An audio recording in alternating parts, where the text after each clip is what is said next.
মহারাজকে বোকা বানিয়ে যা পেয়েছি তাই যথেষ্ট। সবাই যা পেয়েছো তাই নিয়েই সন্তুষ্ট থাকো সবাই। কাজ হয়ে গেলে সবাই আরো পাবে, আরো। জি আজ্ঞে মন্ত্রী মশাই। তবে তোমার সাজ পোশাকটা বাপু খাসা হয়েছে।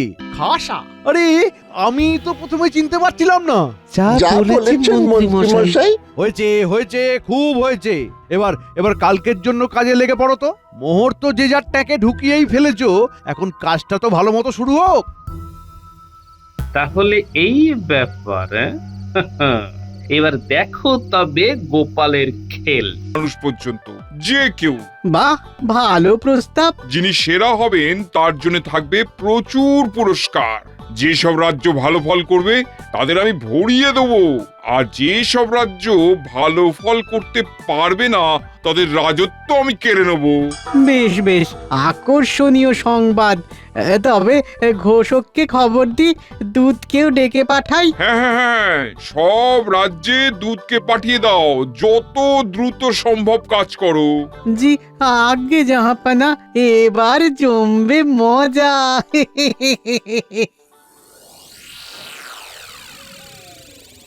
প্রণাম রাজামশাই, নবাব বাহাদুরের দূত এসেছেন।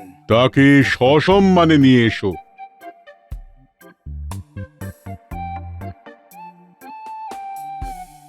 নবাব বাহাদুর বার্তা পাঠিয়েছেন, এই নিন মহারাজ। বেশ। নবাব বাহাদুরকে বলো খাম্বাজ রাজ্যবাসী সম্মানিত, তারা নিশ্চয়ই এই প্রতিযোগিতায় অংশগ্রহণ করবে।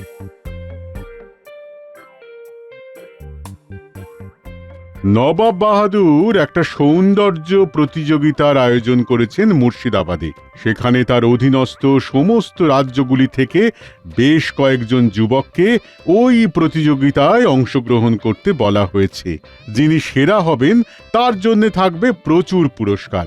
যেসব রাজ্যের প্রতিযোগীরা ভালো ফলাফল করতে পারবে না তাদের রাজত্ব কেড়ে নেবেন বলে জানিয়েছেন নবাব বাহাদুর। প্রণাম মহারাজ, নবাবের দূত আপনার সঙ্গে সাক্ষাৎ করতে চান। নবাবের দূত এই সময়? কি কি কি কারণ হতে পারে বলো তো তোমরা? আমিও তো বড়ই চিন্তায় পড়ে গেলাম মহারাজ। আগে মুর্শিদাবাদ থেকে দূত এলেই তো সমস্যা বাড়ে বই কমে না। নিশ্চয়ই আবার কোনো প্যাঁচ কষেছে। আমারও তো তাই মনে হচ্ছে গোপাল। আচ্ছা প্রহরী, তুমি দূতকে ভেতরে আসতে বলো।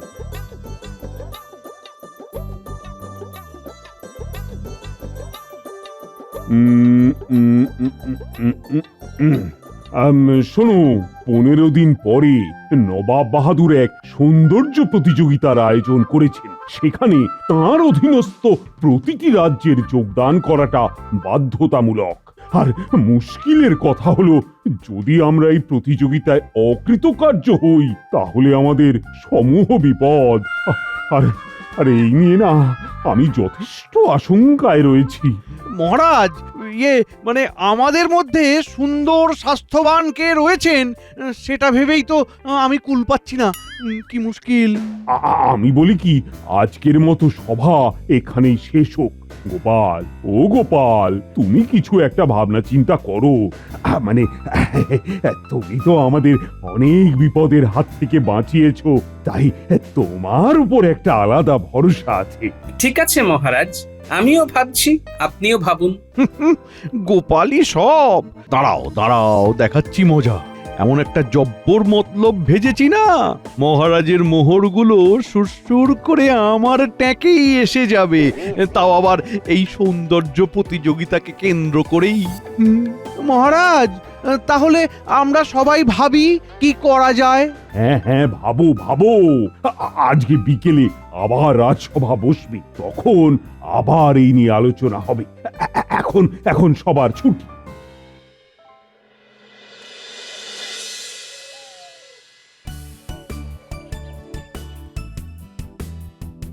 কই গো গিন্নি, কই খাবারটা দাও। এখনো রান্না হয়নি বাপু।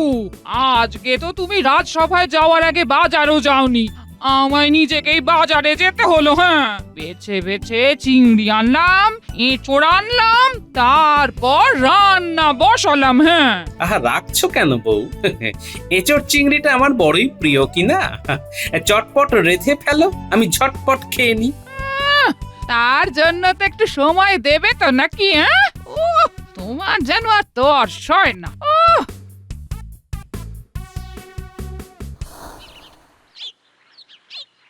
আমিও বুঝতে পারছি না সবাইকে একসঙ্গে সুন্দর কিভাবে বানানো যায়। আর আমার রাজ্যে কেই বা এমন সুন্দর সুপুরুষ আছে যাকে ওই প্রতিযোগিতায় পাঠানো যেতে পারে।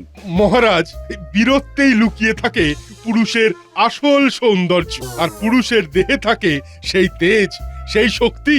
তাই ওই দেহ সৌষ্ঠব প্রতিযোগিতায় যোগদান করার জন্য আমি সবচেয়ে উপযুক্ত ব্যক্তি। মহারাজ, অভয় দেন তো বলি, প্রকৃত রূপ থাকে বিদ্যায়, আর সেই বিদ্যা থাকে আমাদের মনে প্রাণে। তাই বিদ্বানদের আলাদা রূপ থাকে, তাই আমিও উপযুক্ত ব্যক্তি। সব সভাসদ বলেন, দেখো সৌন্দর্য দেহের মধ্যে। আমি তো বাবা রূপ খুঁজে পাই আমার লেখা পদ্যে। আমি বলি কি, ঘৃত কুমারী মাখলে সৌন্দর্য বাড়ে বই কি। আপনাকে আর কিচ্ছু বলতে হবে না। মুশকিল হলো আমার তো আর সে বয়স নেই। তা থাকলে এই সৌন্দর্য প্রতিযোগিতায় একবার নাম দিতাম। মন্ত্রী মশাই, আপনি এখনো একবার চেষ্টা করে দেখতে পারেন। এখনো আপনি যুবকের ন্যায় সুন্দর। আর এটা তো সত্যি, নবাব বাহাদুরের সাথে তো আপনি কুটকচালি করেন, সেটা তো আমরা সবাই জানি। ঠিক, আমরা এটা বারবার প্রত্যক্ষ করেছি। তাই বলা যায় না আপনি দেহ সৌষ্ঠব প্রতিযোগিতায় সেরা শিরোপাটা পেয়ে গেলেও যেতে পারেন।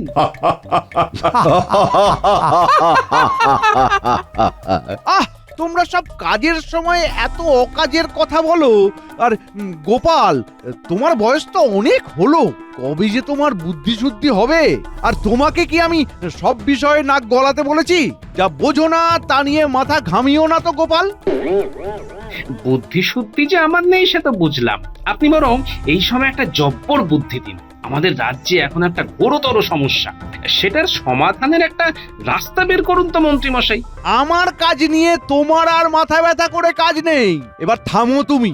আচ্ছা আচ্ছা, সবাই তো অনেক কিছুই বললে, কিন্তু গোপাল এবার তুমি বলো। ও আর কি বলবে মহারাজ, ওকে দেখলেই তো একটা চলন্ত কুমড়ো মনে হয়।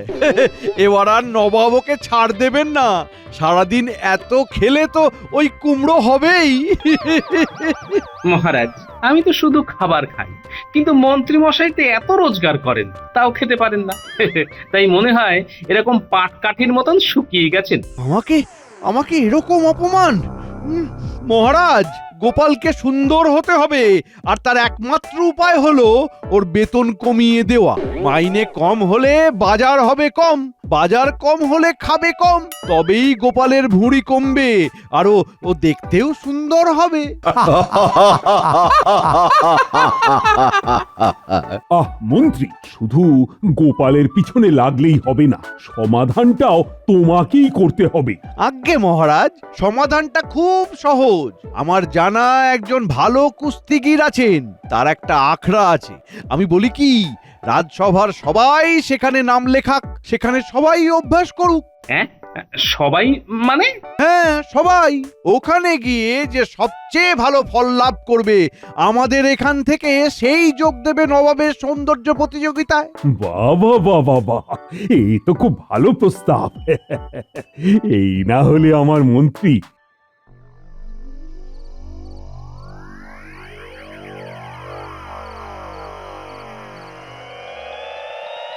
আশা করি এবার বোঝাতে পারছি সেনাপতি।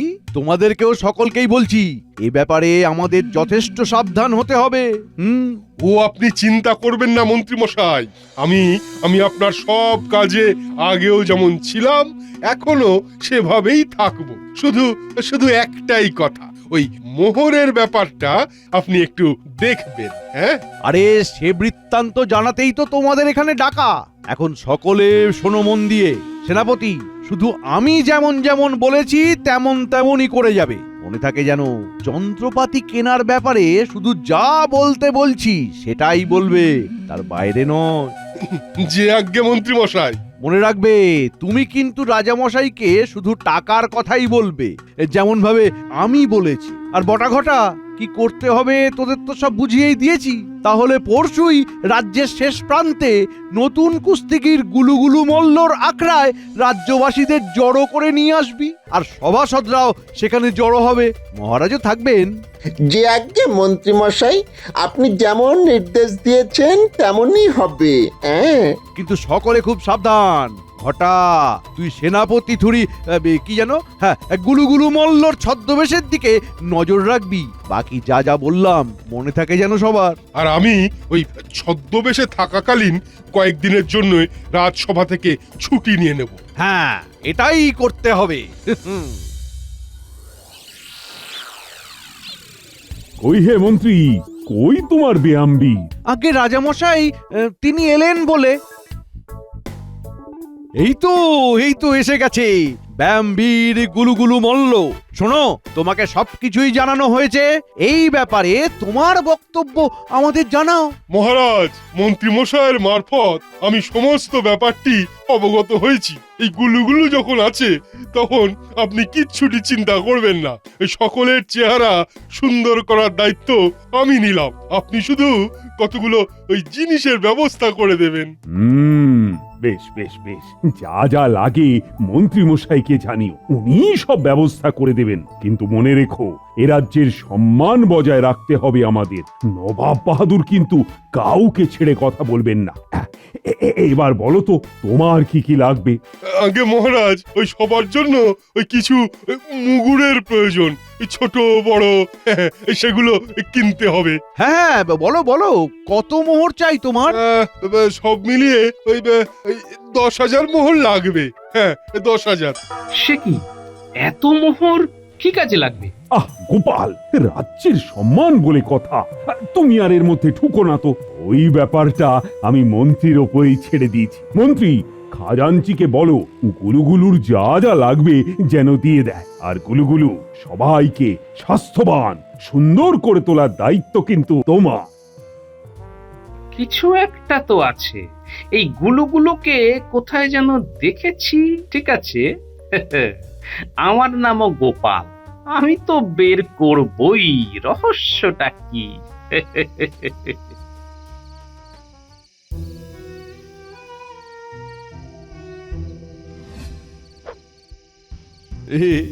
মহারাজকে বোকা বানিয়ে যা পেয়েছি তাই যথেষ্ট। সবাই যা পেয়েছো তাই নিয়েই সন্তুষ্ট থাকো সবাই। কাজ হয়ে গেলে সবাই আরো পাবে, আরো। জি আজ্ঞে মন্ত্রী মশাই। তবে তোমার সাজ পোশাকটা বাপু খাসা হয়েছে। খাসা? আরে, আমি তো প্রথমে চিনতে পারছিলাম না। যা বলেছেন মন্ত্রী মশাই। হয়েছে হয়েছে, খুব হয়েছে। এবার কালকের জন্য কাজে লেগে পড়ো তো। মোহর তো যে যার ট্যাঁকে ঢুকিয়েই ফেলেছো, এখন কাজটা তো ভালো মতো শুরু হোক। তাহলে এই ব্যাপার। এবার দেখো তবে গোপালের খেল।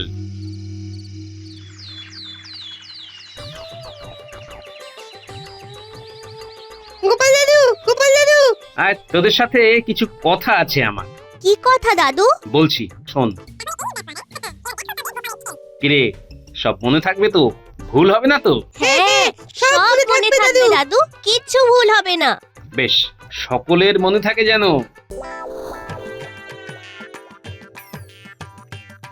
আপনারা সবাই ওঠ বস করুন। হ্যাঁ, করুন করুন। দূর, এসব করতে পারবো না। কি হলো গোপাল, তুমি মনে হচ্ছে ফাঁকি দিচ্ছ? কই না তো। ও আবার কি করবে? ওই তো চেহারা, ও তো নড়তে চড়তেই বেলা গড়িয়ে যায়। ও করবে এই সব? সত্যি বড় কষ্ট হচ্ছে মন্ত্রী মশাই। আজ আজ এইটুকুই থাক না, কি বলেন সবাই? আজ প্রথম দিন তো, আজ না হয় একটু কমই হোক। তাই হোক, কাল আবার অভ্যাস করা যাবে ক্ষণ। চলো চলো সকলে। গোপাল, আজ বড় ছাড় পেয়ে গেলে তুমি। কাল আবার দেখা হবে। বাবা, এ বড় শক্ত ঠাঁই।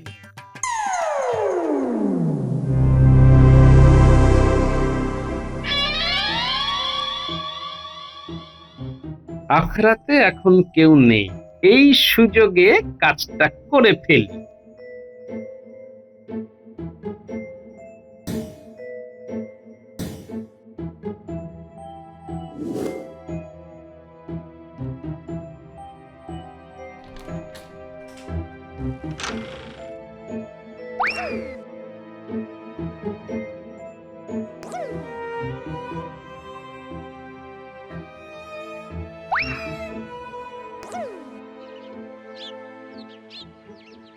কিরে, সব ঠিক আছে তো?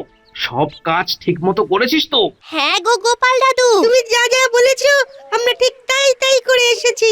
এবার চল, আস্তে আস্তে আস্তে। সবাই এবার জেগে উঠবে। এইবার আমরা পালিয়ে যাই, চল।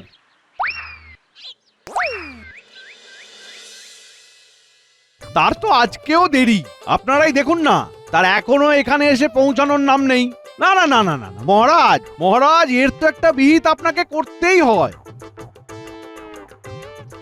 ওই তো গোপাল এসে গেছে, কিন্তু কি হচ্ছে কিছুই তো বুঝতে পারছি না।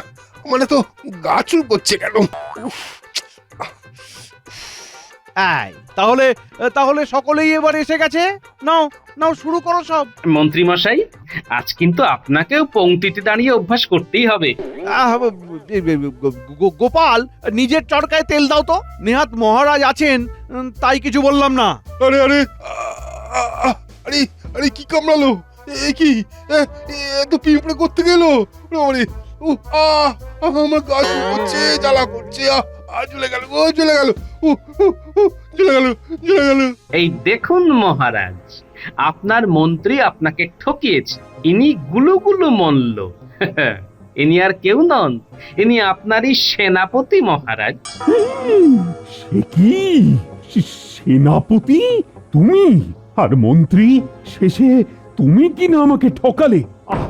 এই ছিল তোমার মনে, তাই তুমি আমার কাছে ছুটি নিয়েছিলে বেশ কিছুদিন। শুধু তাই নয় মহারাজ, আমার প্রথমেই সন্দেহ হয়েছিল মন্ত্রী মশাইয়ের চক্রান্ত এসব আপনার কাছ থেকে 10,000 মোহর হাতানোর জন্য। কি আজে বাজে কথা বলছো গোপাল? মহারাজ, এসব মিথ্যে। মন্ত্রী, তোমার অপরাধ ক্ষমার অযোগ্য। এই কে আছো? বন্দি করো এই মিথ্যুক মন্ত্রী আর সেনাপতিকে।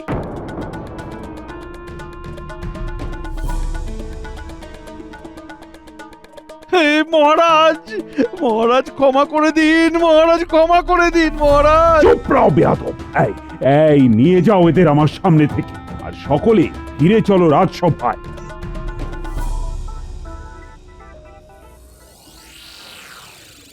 প্রণাম মহারাজ, আপনি আমাকে জরুরি তলব করেছেন? হ্যাঁ গোপাল, এখন নবাবের সৌন্দর্য প্রতিযোগিতায় কাকে পাঠাবো? কে আছে আমার রাজ্যে? আমি তো কিছুই বুঝতে পারছি না। ও গোপাল, গোপাল কিছু একটা করো। হ্যাঁ গোপাল, আমি তো মহারাজকে আগে তোমার কথাই বলেছিলাম গোপাল। মহারাজ, রানীমা, আমার উপর ভরসা রাখুন, আমি দেখছি।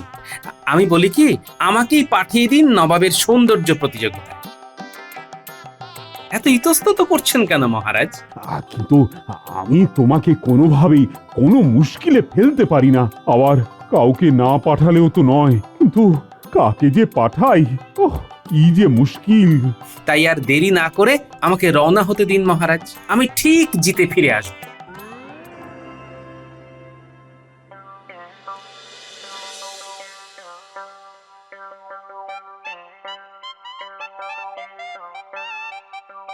প্রণাম নবাব বাহাদুর। কি ব্যাপার গোপাল, তুমি এখানে কি করছো? গোটা কৃষ্ণনগরে কি সুপুরুষ ছিল না, তোমাকে আসতে হলো? হ্যাঁ, কি ব্যাপার বলো তো? সুস্থ সুন্দর অনেকেই হয় নবাব বাহাদুর, কিন্তু সত্যিকারের সৌন্দর্য থাকে মনে আর মস্তিষ্কে। সেটাই হলো আসল কথা। আর এটা হলো আমার পোশাক, ধুতি আর পাঞ্জাবি। এটা পরে হয়তো আমাকে একটু বেশি সুন্দর লাগছে, কিন্তু এটা বাহ্যিক সৌন্দর্য। ঠিক বলেছো। আর যদি আমাকে দেখতে পেশিবহুল হতো, তাহলে সেটা হতো দৈহিক সৌন্দর্য। মরে গেলে তো আমরা সবাই হয় মাটিতে মিশে যাব, নইলে আগুনে পুড়ে ছাই হয়ে যাব। কিন্তু একটা সুন্দর মনের মৃত্যু নেই, সে সকলকে আপন করে নেয়। তাই মৃত্যুর পরেও একজন সুন্দর মনের অধিকারী লোকে মনে রাখে। বাহ গোপাল, বাহ, বেশ বলেছো। আসল সৌন্দর্য থাকে মনে আর মস্তিষ্কে। এটা না হলে গোপাল।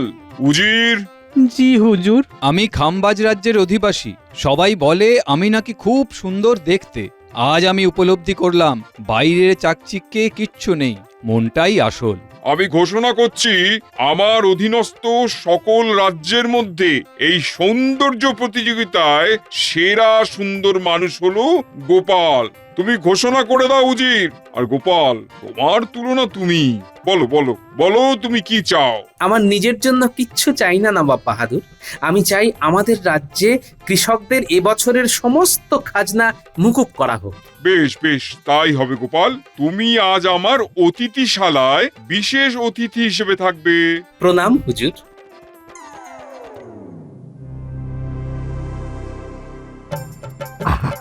আর কিছুক্ষণের মধ্যেই গোপাল এখানে এসে উপস্থিত হবে। এসো গোপাল এসো, আমি জানতাম গোপালই জয়ী হবে। প্রণাম মহারাজ। আমি জানতাম তুমি জয়ী হবে। আহাহাহা, তুমি আজ আমাকে বড়ই আনন্দ দিয়েছো। আরে সৌন্দর্য প্রতিযোগিতা তো ঠিক মতো হলোই না, গোপাল কিভাবে সেখানে জয়ী হয় মহারাজ? সে তোমার মাথায় ঢুকবে না মন্ত্রী। তুমি তো চিরজীবন গোপালকে হিংসে করেই গেলে। তুমি তোমার মনটা আগে পরিষ্কার করো, সুন্দর করো, তারপর এর মানে বুঝবে। গোপাল গোপাল আমাদের সকলের, এই রাজ্যের মুখ উজ্জ্বল করেছে। এখন মেনে নাও, গোপালই সেরা। জয় গোপালের জয়, জয় গোপালের জয়।